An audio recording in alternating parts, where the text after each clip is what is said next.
Welcome to Programming with C++. Today we're going to be looking at the parts that are in pretty much every program you're going to be writing. We have parts here. We have the comments, preprocessor directives, namespace, main function, and statements. I'll get a look at an actual program here so we can get into details. So the first thing I have on there is comments. One thing you'll notice, there's a lot of stuff in green on this program. This is a complete C++ program here. It's not going to do much, but it's a good start. Before we get deep into this, I should say the colors do not matter, and they may be different in different programming environments. But on this one, all the comments happen to be in green. It was just set up that way. So looking at this, I start off the top with some comments. This is the name of the program, says who does it, and I have various comments conveniently placed throughout the program. Let me highlight some of these. Now, the comments actually have no impact at all on how the program runs. So all these comments here don't do anything.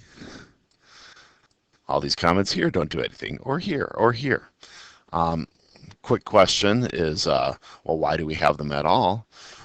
They're really all about communication is the answer to that. They're about communicating to yourself as the programmer. You come back and look at this later. You can go back to the comments to figure out what was I thinking when I did this over here. But also it's communication to other programmers. And often, as you get further on in programming, you won't be creating programs in a vacuum. You'll be working with others. So comments are in or should be in every program that you write. Moving on, we have a preprocessor directive. Those, you can spot them. They happen near the beginning of the program, and they have this pound sign. It looks kind of like you're going to be putting something in on Twitter here to me with the hashtag mark.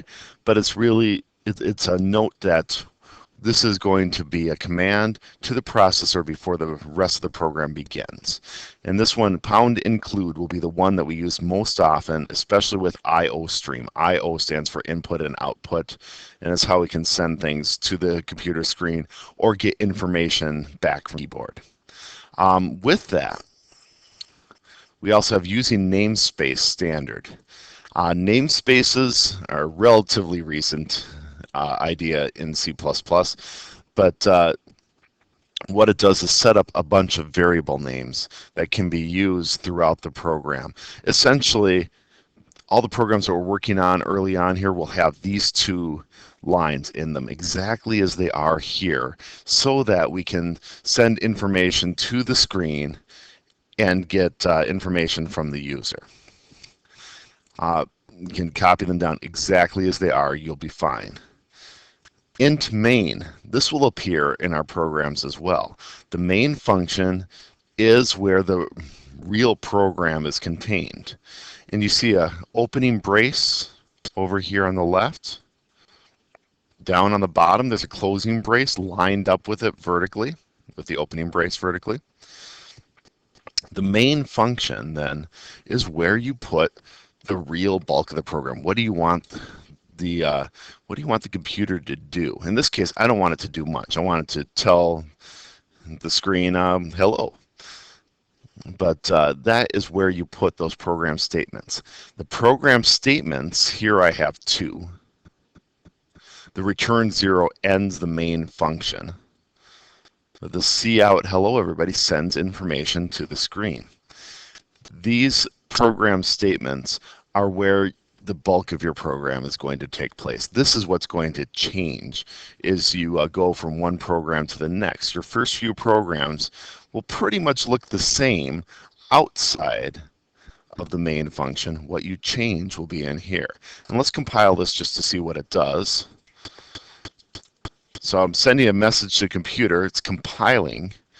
And that it's taking all this text and changing it into a computer program that'll run for us. And now have it run a program.